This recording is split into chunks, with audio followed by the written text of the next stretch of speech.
बिलासपुर जिले के अंतर्गत एक दुखद हादसा हुआ है। एक प्राइवेट बस के ऊपर पहाड़ से चट्टानें और मलबा गिरने की वजह से 17 लोगों की जिंदगी चली गई। 2 लोग घायल हैं गंभीर रूप से, ये भी जानकारी प्राप्त हुई है।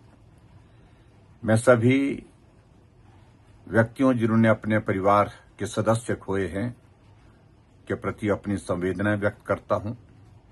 ईश्वर उन परिवारों को दुख सहने की शक्ति दे, ऐसी मैं प्रार्थना करता हूं। और जो जानकारी मिली है कि एनडीआरएफ की टीम मौके पर पहुंच गई है, डिस्ट्रिक्ट एडमिनिस्ट्रेशन भी पहुंचा है।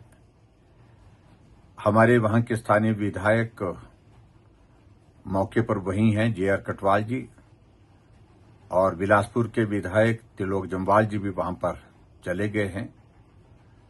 और मैं लगातार उन लोगों के साथ संपर्क में हूं, प्रशासन के साथ भी।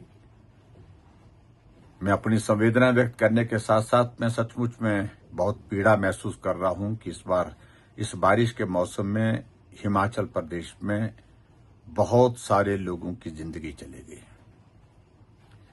अभी हम उम्मीद कर रहे थे कि हिमाचल प्रदेश में मौसम थोड़ा ठीक हुआ है, अब हम उस आपदा के दौर में से बाहर निकल करके आएंगे।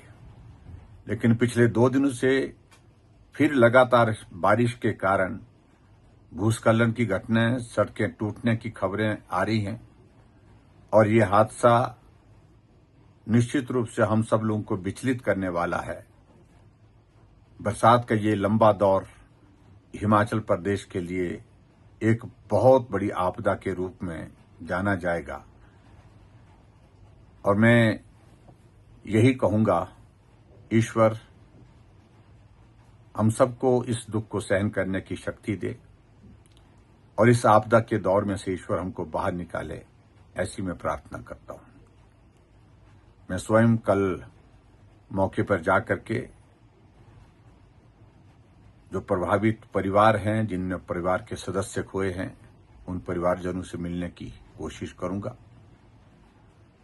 और इस संकट की घड़ी में एक बार फिर से मैं यही कहूंगा कि हमारी संवेदनाएं हैं। आदरणीय प्रधानमंत्री जी, आदरणीय गृह मंत्री जी, आदरणीय हमारे पार्टी के राष्ट्रीय अध्यक्ष जगत प्रकाश नड्डा जी ने भी अपनी संवेदना व्यक्त की है।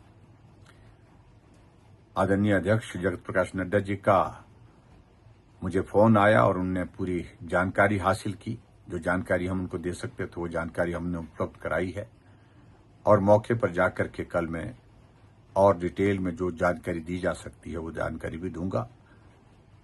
लेकिन इस हादसे के कारण हम सब लोग बहुत बड़ी पीड़ा में हैं। और मैं एक बार फिर से जिन लोगों के परिवार के सदस्य इस हादसे के कारण इस दुनिया से चले गए, उनके प्रति अपनी संवेदना व्यक्त करता हूं।